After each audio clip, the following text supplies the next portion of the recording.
What happens when a late-night talk show host asks one too many pointed questions and a royal guest completely loses control on live television? Tonight we dive into the explosive moment that shocked viewers worldwide, when what started as a routine celebrity interview turned into an absolute meltdown that ended with security being called and a guest being escorted off the set. Before we get into this incredible story, make sure to hit that subscribe button and drop a comment below, because you are not going to believe what happened next.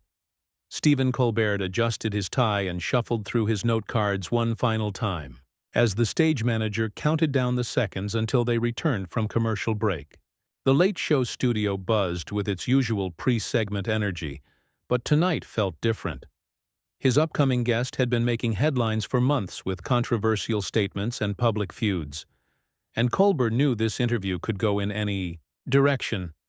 "And we're back in 3, 2, 1. The stage manager pointed toward Colbert as the familiar theme music swelled, and the studio lights brightened to their full intensity. "Welcome back to The Late Show. I'm Stephen Colbert," he began with his signature warm smile, addressing the camera with practiced ease.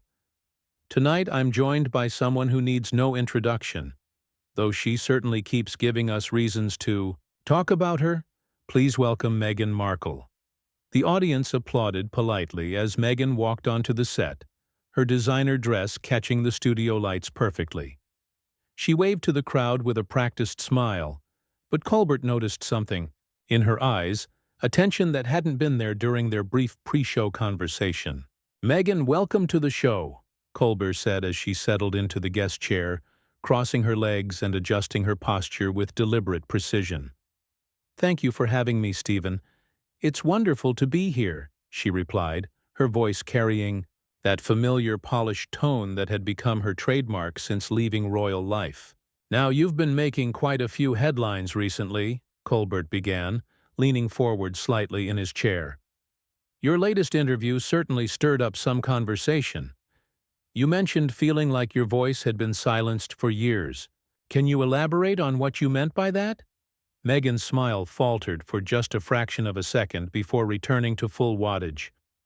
"Well, Stephen, I think anyone who has been in a position where they're not allowed to speak their truth understands how suffocating that can feel.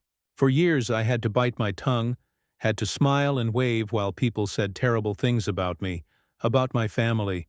But surely you understood that marrying into the royal family would come with certain expectations and protocols," Colbert pressed gently, his tone remaining conversational but pointed. "I mean, it's not like the monarchy's media policies were a secret." The studio audience murmured softly, sensing the shift in energy. Meghan's posture stiffened almost imperceptibly, her hands clasping together more tightly in her lap. "I think there's a difference between understanding protocols and being completely silenced, Stephen. When you're dealing with outright lies and character assassination, those protocols become a form of imprisonment." Colbert nodded thoughtfully, maintaining his professional demeanor. "I can understand that perspective, but some critics have suggested that you've been quite vocal since leaving royal duties, perhaps contradicting the narrative of being silenced. How do you respond to that?" "Critics will always find something to complain about," Meghan replied, her voice taking on a sharper edge. "When I was quiet, I was criticized for being fake and calculated. Now that I'm speaking my truth, I'm criticized for being too vocal. It seems like some people just don't want to hear what I have to say." The tension in the studio was becoming palpable. Colbert glanced at his notes, choosing his next words carefully. He had interviewed hundreds of celebrities over the years, navigating difficult conversations with grace and humor, but something about this particular exchange felt like walking through a minefield. "That's an interesting point," he said, maintaining his measured tone. "But when you speak about your truth, don't you think there might be other perspectives on the same events? Other people who were there who might remember things differently?" Meghan's jaw tightened visibly, and for a moment the polished veneer cracked. "Are you suggesting I'm lying, Stephen?" The studio fell silent. Even the camera operators seemed to hold their breath as Colbert realized he had hit a nerve. This was the moment. where lesser hosts might back down, offer a quick apology, and move to safer ground. But Colbert had built his career on asking tough questions with respect and intelligence. "Not at all," he replied calmly, his voice steady and professional. "I'm simply acknowledging that most situations, especially complex family dynamics, tend to have multiple perspectives. It's human nature. My perspective is the only one that matters when it comes to my own experiences," Meghan shot back, her voice rising slightly. "I lived through what I lived through. I felt what I felt. No one else gets to tell me what my reality was." Colbert leaned back in his chair, recognizing the escalating tension but refusing to let it derail the conversation. "Absolutely, your experiences are valid and important. But when those experiences become part of a very public narrative that affects other people, don't you think it's fair for those other perspectives to be considered?" The question hung in the air like a challenge, and Meghan's composure began to visibly crack. Her hands were now gripping the arms of her chair, knuckles white against the black leather. The studio lights seemed harsher now, casting sharp shadows across her face as she leaned forward. "You know what, Stephen? I came here thinking you were different. I thought you understood what it meant to speak truth to power, to challenge systems that oppress people. But you're just like all the rest of them." Colbert maintained his composure, though the audience could sense his surprise at the sudden personal attack. "Meghan, I'm simply doing what I do in every interview, asking questions that I think our viewers want answered. There's no agenda here, beyond having an honest conversation." "Honest?" she laughed, but there was no humor in it. "You're sitting there implying that I'm somehow unreliable, that my memories aren't trustworthy, that other people's versions of events that hurt me are somehow equally valid. How is that honest?" The camera captured every micro-expression as Colbert processed her words. Years of experience had taught him to stay calm under pressure, but this was escalating faster than he had anticipated. "I think you might be misinterpreting my questions," he said carefully. "I'm not questioning your memories or experiences. I'm asking about the complexity of family situations, which I think most people can relate to." "Families are complicated." "Don't," Meghan said sharply, pointing a finger at him. "Don't you dare reduce what happened to me to just family complications. We're talking about a racist institution that drove me to the point where I didn't want to be alive anymore. We're talking about people who stood by and watched while I was destroyed in the press every single day." The studio audience was completely silent now, the tension so thick it was almost suffocating. Colbert realized this had moved far beyond a typical difficult interview. This was becoming something unprecedented in his years of hosting. "Meghan, those are very serious allegations, and I don't want to minimize anything you went through," he said, his voice gentle but firm. "Mental health struggles are real and important. But when you make such sweeping statements about an entire institution, don't you think it's reasonable for people to ask for specifics, for context?" "Context?" Her voice was getting louder now, causing the sound technicians to adjust their levels. "The context is that I was the only person of color in that family. And suddenly I became the target for every racist person in the country who couldn't stand seeing someone who looked like me in their precious royal family. I understand that. Racism is a real and serious issue," Colbert replied, trying to steer the conversation back to calmer waters. "And if you experienced racist treatment, that's absolutely unacceptable. But when you paint with such a broad brush, doesn't that risk unfairly characterizing people who might have legitimate concerns that have nothing to do with race?" That was the moment everything changed. Meghan's face flushed red, and she stood up from her chair so abruptly that it rolled backward. "Legitimate concerns?" she practically shouted. "What legitimate concerns could anyone possibly have about me existing, about me breathing, about me being married to Harry? Tell me, Stephen, what exactly were their legitimate concerns?" The studio crew was beginning to look nervous, glancing between each other and toward the show's producers, who were visible in the wings. Colbert remained seated, his hands folded calmly in his lap, but his eyes showed genuine concern. "I think we should take a step back here," he said quietly. "This conversation has gotten very heated, and I don't think that's serving anyone well." "No, answer my question," Meghan demanded, now pacing in front of his desk. "You said people might have legitimate concerns about me. What concerns? That I'm American? That I'm divorced? That I'm biracial? Which of those things about me exactly is legitimately concerning to you?" The audience was shifting uncomfortably in their seats. This was no longer entertainment. It was becoming genuinely distressing to watch. Colbert stood up slowly, his movement deliberate and non-threatening. "Meghan, I never said I had concerns about you personally. I was speaking hypothetically about public discourse and how different people might interpret events differently. I think there's been a misunderstanding here."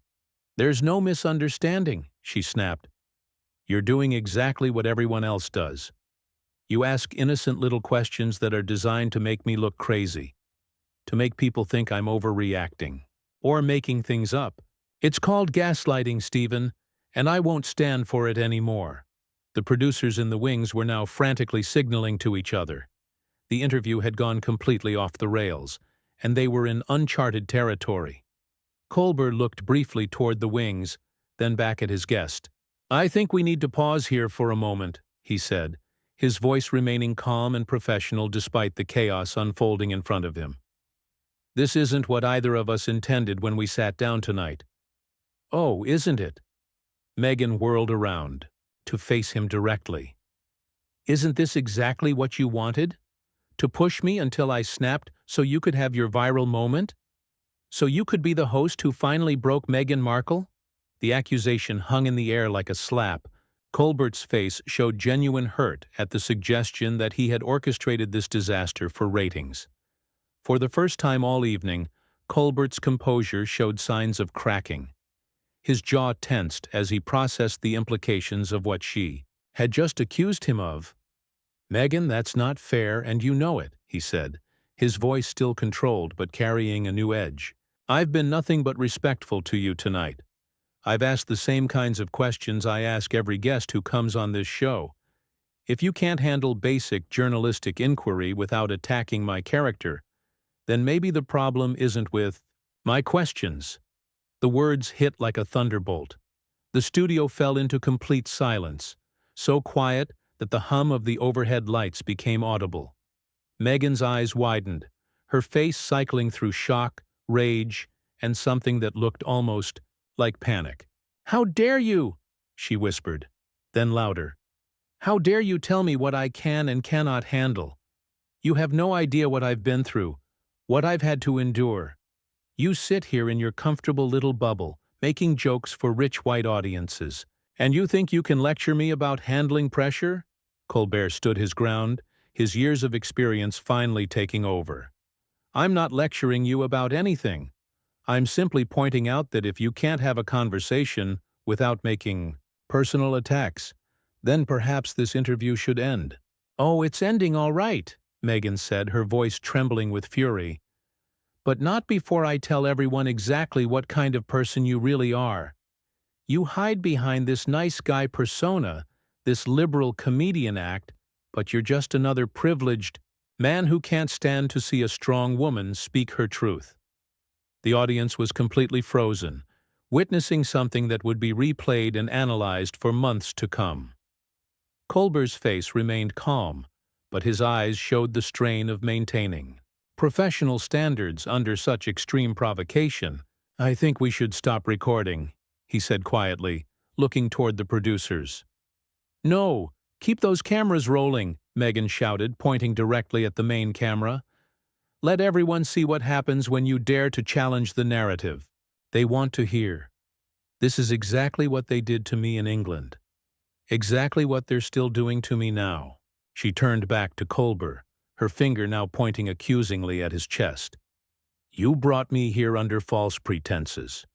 You pretended this would be a friendly conversation, but you had your little gotcha questions all planned out, didn't you? You wanted to humiliate me on national television." "That's absolutely not true," Colbert replied firmly. Every question I've asked tonight has been fair and respectful. If you're interpreting basic journalism as an attack, then I think you need to examine why that is. The comment was the final straw. Meghan's face contorted with rage as she slammed her hand down on Colbert's desk, sending his water glass flying and papers scattering across the floor. "Don't you psychoanalyze me, you arrogant piece of garbage!" she screamed, her voice echoing through the stunned studio.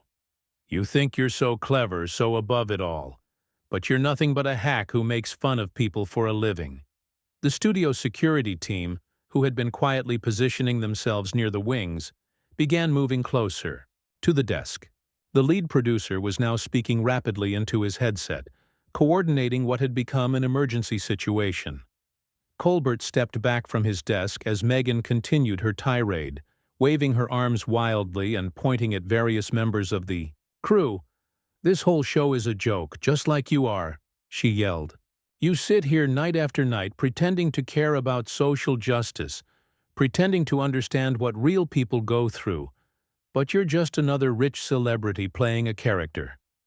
"Ma'am, I'm going to need you to calm down," said the head of security as he approached the desk area, his voice professional but firm. "Don't you tell me to calm down," Meghan whirled around to face him. "I am calm.